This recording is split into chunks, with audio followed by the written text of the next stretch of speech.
November 1, 1956ರಂದು ನಮ್ಮ ರಾಜ್ಯ ಮೈಸೂರು ರಾಜ್ಯವಾಗಿ ಉದಯವಾಯಿತು.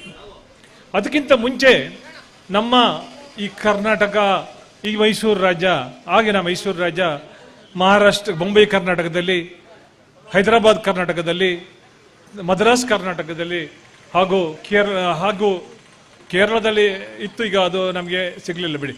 ಹಾಗಾಗಿ ಅದನ್ನೆಲ್ಲ 1956ರಲ್ಲಿ ನಮ್ಮ ಕರ್ನಾಟಕ ರಾಜ್ಯದ ಕವಿಗಳು, ಅದರ ಒಂದು ಹೋರಾಟಗಾರರು, ಅವರ ಒಂದು ಶ್ರಮದಿಂದ 1956 ನವೆಂಬರ್ 1ರಂದು ನಮ್ಮ ಮೈಸೂರು ರಾಜ್ಯ ಉದಯವಾಯಿತು. ನಾನೀಗ ನಮ್ಮ ಸನ್ಮಾನ್ಯ ಮಾಜಿ ಮುಖ್ಯಮಂತ್ರಿ ಇರತಕ್ಕಂತಹ ದಿವಂಗತ ದೇವರಾಜ ಅರಸು ಅವರನ್ನು ಈ ಸಂದರ್ಭದಲ್ಲಿ ನಾನು ನೆನಪಿಸಿಕೊಳ್ತಿದ್ದೇನೆ. ಬಹಳ ಒಂದು ಸಮರ್ಥ ಮುಖ್ಯಮಂತ್ರಿಯಾಗಿ ಕರ್ನಾಟಕವನ್ನು ಒಂದು ಮುಂಚೂಣಿಗೆ ತಂದು ಈ ರಾಷ್ಟ್ರದಲ್ಲಿ ನಂಬರ್ 1 ಸ್ಥಾನವನ್ನು ಒಂದು ಸ್ಥಾನಕ್ಕೆ ಏರಲು ಕಾರಣರಾಗಿರ್ತಕ್ಕಂಥ ದೇವರಾಜ ಅರಸು ಅವರು ಮೈಸೂರು ಪ್ರಾಂತ್ಯದವರಾಗಿದ್ದರು, ಮೈಸೂರಿನ ಜಿಲ್ಲೆಯವರಾಗಿದ್ದರು. ಕರ್ನಾಟಕದ ಎಲ್ಲ ಜನರ ಒಂದು ಬೇಡಿಕೆಯಿಂದ ಅವರು 1973 ನವೆಂಬರ್ 1ರಂದು ಕರ್ನಾಟಕ ರಾಜ್ಯ ಅಂತ ಒಂದು ಹೆಸರನ್ನು ಕೊಟ್ಟು ನಮ್ಮ ಕನ್ನಡದ ಎಲ್ಲ ನಾಡಿನ ಜನರಿಗೆ ಒಂದು ಕರ್ನಾಟಕದ ಒಂದು ಹೆಸರನ್ನು, ಒಂದು ರಾಜ್ಯವನ್ನು ಕೊಟ್ಟಿದ್ದಾರೆ. ರಾಜ್ಯದ ಹೆಸರನ್ನು ಚೇಂಜ್ ಮಾಡಿ ಕರ್ನಾಟಕ ರಾಜ್ಯ ಅಂತ ಹೆಸರನ್ನು ಕೊಟ್ಟಿದ್ದಾರೆ. ಈ ಸಂದರ್ಭದಲ್ಲಿ ಮತ್ತೊಬ್ಬ ನಮ್ಮ ಈ ಕನ್ನಡ ನಾಡಿನ ಒಂದು ರಾಜ ಟಿಪ್ಪು ಸುಲ್ತಾನರನ್ನು ನಾನು ನೆನಪಿಸ್ತೇನೆ. ಟಿಪ್ಪು ಸುಲ್ತಾನರ ರಾಜ್ಯ ಎಷ್ಟು ದೊಡ್ಡದಿತ್ತು ಅಂದರೆ ಇಂದಿನ ಕರ್ನಾಟಕದ 2ರಷ್ಟಿತ್ತು. ಈಗ ಆಂಧ್ರ ಪ್ರದೇಶಕ್ಕೆ ಕೆಲವು ಜಿಲ್ಲೆಗಳು ಹೋಗಿದೆ. ತಮಿಳುನಾಡಿನ ನೀಲಗಿರಿ, ನೀಲಗಿರಿ ಡಿಸ್ಟ್ರಿಕ್ಟು, ಮತ್ತು ಮೆಟ್ಟುಪಾಳ್ಯಂ, ಹೀಗೆ ಕೇರಳದ 80% ಜಾಗ ನಮ್ಮ ಟಿಪ್ಪು ಸುಲ್ತಾನರ ಒಂದು ಅರಸೊತ್ತಿಗೆಯಲ್ಲಿತ್ತು. ಬ್ರಿಟಿಷರು ಟಿಪ್ಪು ಸುಲ್ತಾನರನ್ನು ಸೋಲಿಸಿದ ಮೇಲೆ ನಮ್ಮ ಕರ್ನಾಟಕ ರಾಜ್ಯವನ್ನು 4-5 ವಿಭಾಗಗಳನ್ನು ವಿಂಗಡಿಸಿ ಅದನ್ನು ಮುಂಬೈ ಕರ್ನಾಟಕ ಮಾಡಿ, ಹೈದರಾಬಾದ್ ಕರ್ನಾಟಕ ಮಾಡಿ, ಆಮೇಲೆ ಮದ್ರಾಸ್ ಕರ್ನಾಟಕ ಮಾಡಿ ಅದನ್ನು ಒಡೆದಿದ್ದರು. ಹಾಗೆ ಟಿಪ್ಪು ಸುಲ್ತಾನರು ಈ ರಾಜ್ಯಕ್ಕೆ ಒಳ್ಳೆಯದನ್ನು ಮಾಡಿದರು. ಅವರು ಒಂದು ಜಾತಿ ಭೇದವನ್ನು ನೋಡದೆ ಎಲ್ಲ ಜಾತಿಗಳನ್ನು ಇದರಲ್ಲಿ ಅವರು ಎಲ್ಲರಿಗೂ ಒಳ್ಳೆ ಇದನ್ನು ಕೊಟ್ಟರು. ಭೂಮಿ ಇಲ್ಲದವರಿಗೆ ಭೂಮಿಯ ಒಡೆತನವನ್ನು ಕೊಟ್ಟರು. ನಮ್ಮ ದೇವರಾಜ ಅರಸರವರು ಯಾವ ಥರ ಉಳುವಣಿಗೆ ಭೂಮಿಯ ಒಡೆ ಅಂತ ಹೇಳಿ ಯಾವ ಥರ ದೇವರಾಜ ಅರಸರು ಮಾಡಿದರು, ಹಾಗೆ ಅವರು ಉಳುವಣಿಗೆ ಭೂಮಿಯನ್ನು ಕೊಟ್ಟರು. ಅವರು ರೇಷ್ಮೆ ಕೃಷಿಯನ್ನು ಪರಿಚಯಿಸಿದರು, ಮತ್ತು ಸಾಗುವಾನಿ ಮರದನ್ನು ಪರಿಚಯಿಸಿದ್ದರು. ಹೀಗೆ ಒಳ್ಳೆ ಕಾರ್ಯಕ್ರಮಗಳು, ಒಳ್ಳೆ ಒಂದು ವ್ಯವಸ್ಥೆಯನ್ನು ಟಿಪ್ಪು ಸುಲ್ತಾನರು ಕೊಟ್ಟಿದ್ದರು. ಈಗೇನು ನಾನಾ ರಾಜಕೀಯ ವ್ಯವಸ್ಥೆವಾಗಿ ಅವರನ್ನು ಅವಹೇಳನ ಮಾಡ್ತಿದ್ದಾರೆ. ಆದರೆ ನಾನೊಂದು ಈ ಸಮಯದಲ್ಲಿ ಒಂದು ವಿಚಾರವನ್ನು ನಿಮ್ಮ ಹತ್ರ ನಾನು ತಿಳಿಸಿದ್ದೇನೆ. ನಾವೆಲ್ಲರೂ ಕನ್ನಡಾಂಬೆಯ ಮಕ್ಕಳು, ಇಲ್ಲೆಲ್ಲ ಹುಟ್ಟಿ ಬೆಳೆದವರು.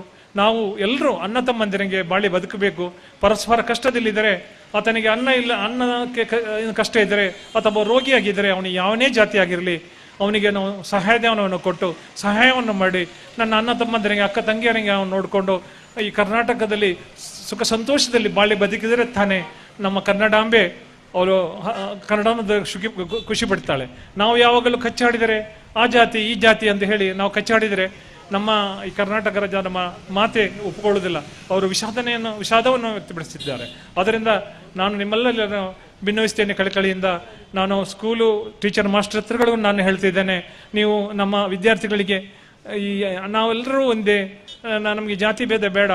ಭಗವಂತ ನಮ್ಮನ್ನು ಸೃಷ್ಟಿಸಿದ್ದಾನೆ, ಎಲ್ಲರ ರಕ್ತನೂ ಕೆಂಪೆ. ಆದರೆ ನಾವೆಲ್ಲರೂ ಅಣ್ಣ ತಮ್ಮದರಂತೆ ಬಾಳಿ ಬದುಕಬೇಕು ಅಂತ ನೀವು ನಮ್ಮ ಶಿಕ್ಷಕರು ಸ್ಕೂಲ್ನಲ್ಲಿ ಕಳಿಸ್ಬೇಕು. ಯಾಕಂದರೆ ಚಿಕ್ಕ ಪ್ರಾಯದಲ್ಲಿ ನಾವು ನಮ್ಮ ಮಕ್ಕಳಿಗೆ ಆ ಥರದ ಒಳ್ಳೆ ವಿದ್ಯಾಭ್ಯಾಸ ಕೊಟ್ಟರೆ, ಏನು ಶಿಲ್ಪಿ ಒಂದು ಕಲ್ಲಿನಲ್ಲಿ ಒಂದು ಶಿಲ್ಪವನ್ನು ಬಿಡಿಸಿದರೆ 1000 ವರ್ಷ ಯಾವ ಥರ ಇರ್ತದೆ, ಹಾಗೆ ಆ ಚಿಕ್ಕ ವಯಸ್ಸಿನಲ್ಲಿ ಅವರ ಮನಸ್ಸಿಗೆ ಅದು ಬಡಸಲಿದ್ದು ಅವರ ಮುಂದಿನ ಜೀವನದಲ್ಲಿ ಅವರು ಒಟ್ಟಿಗೆ ಅಂದರೆ ಅಣ್ಣ ತಮ್ಮಂದಿರಂಗೆ ಒಂದು ಪರಸ್ಪರ ಸೌಹಾರ್ದದಿಂದ ಬಾಳಿ ಬದುಕಲಿಕ್ಕೆ ಆಗುತ್ತೆ ಅಂತ ಹೇಳಿ ನಾನು ಈ ಸಂದರ್ಭದಲ್ಲಿ ಮಾತನಾಡಿಸ್ತೇನೆ.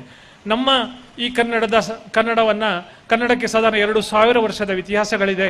ಒಳ್ಳೆಯ ಸ್ಪಷ್ಟ ಭಾಷೆ, ಸುಂದರ ಮಾತು, ಸ್ವಚ್ಛವಾದ ಉಚ್ಚಾರಣೆ, ಅದು ನನಗೆ ಭಾರಿ ಸಂತೋಷ ತಂದಿದೆ. ನಾವು ಈ ಕನ್ನಡ ತಾಯಿಯ ನಾವು ನೆನಪಿಸಬೇಕಾದ್ರೆ ನಾವು ವಿದೇಶ ಪ್ರವಾಸ ಹೋಗಬೇಕು. ವಿದೇಶ ಪ್ರವಾಸದಲ್ಲಿ ಒಂದು 10-15 ದಿನ ಇದ್ದರೆ ನಮಗೆ ನಮ್ಮ ಕನ್ನಡ ಮಾತೆ, ನಮ್ಮ ಭಾರತಾಂಬೆಯನ್ನು ನಮಗೆ ನೆನಪಿಸ್ತದೆ. ನಾವು ಯಾವ ವಿದೇಶದಲ್ಲಿ ನಾವು ಒಂದ್ಸಲ ನಮ್ಮ ಕನ್ನಡ ಮಾತೆಗೆ ನಮ್ಮ ಊರಿಗೆ ಹೋಗೋಣ, ನಮ್ಮ ಊರಿನ ಜನರನ್ನ ಬೆರೆಯೋಣ ಅಂತ ಹೇಳಿ ನಮ್ಮ ಮನಸ್ಸು ಹಾರೈಸಿದೆ. ಅದರಿಂದ ಯಾರಾದರೂ ವಿದೇಶಕ್ಕೆ ಹೋದರೆ ನಮ್ಮ ಈ ಕನ್ನಡ ಮಮತೆ ಅವರಿಗೆ ಗೊತ್ತಾಗುತ್ತೆ. ಹಾಗಾಗಿ ನಮ್ಮ ಈ ಹಲವಾರು ಕವಿಗಳು, ಹಲವಾರು ಸಾಹಿತಿಗಳು ನಮ್ಮ ಕನ್ನಡಕ್ಕೆ ಒಂದು ಕೊಡುಗೆಯನ್ನು ಕೊಟ್ಟಿದ್ದಾನೆ. ನಾನು ಈ ಸಂದರ್ಭದಲ್ಲಿ ರಣ್ಣ ಬಂಪರನ್ನು, ಕುಮಾರವ್ಯಾಸರನ್ನು, ನಮ್ಮ ಕೆ.ವಿ. ಪುಟ್ಟಪ್ಪ ಕುವೆಂಪು ಅವರನ್ನು ಕೂಡ ನಾನು ಈ ಸಂದರ್ಭದಲ್ಲಿ ನೆನಪಿಸುತ್ತೇನೆ. ನಾನು ಪ್ರಾಥಮಿಕ ಸ್ಕೂಲಲ್ಲಿ ಶಾಲೆಯಲ್ಲಿ ಕಲಿತಿದ್ದಾಗ ಕವಿ ನಾಡೋಜ ಬಂಪರೊಂದು ಮಾತು ನನಗೆ ಇದಾಗ್ತದೆ. ಏನಂದರೆ ಅವರು ಒಂದು ಮಾತು ಹೇಳ್ತಾರೆ. ಅವರು ಬನವಾಸಿಯಲ್ಲಿ ಅವರು ವಾಸವಾಗಿದ್ದರು. ಅವ್ರು ಏನು ಹೇಳಿದ್ರು ಅಂದರೆ, ಆರಂಕುಶಮಿಟ್ಟಡಂ ನೆನವುದನ್ನ ಮನಂ ಬನವಾಸಿ ದೇಶಂ.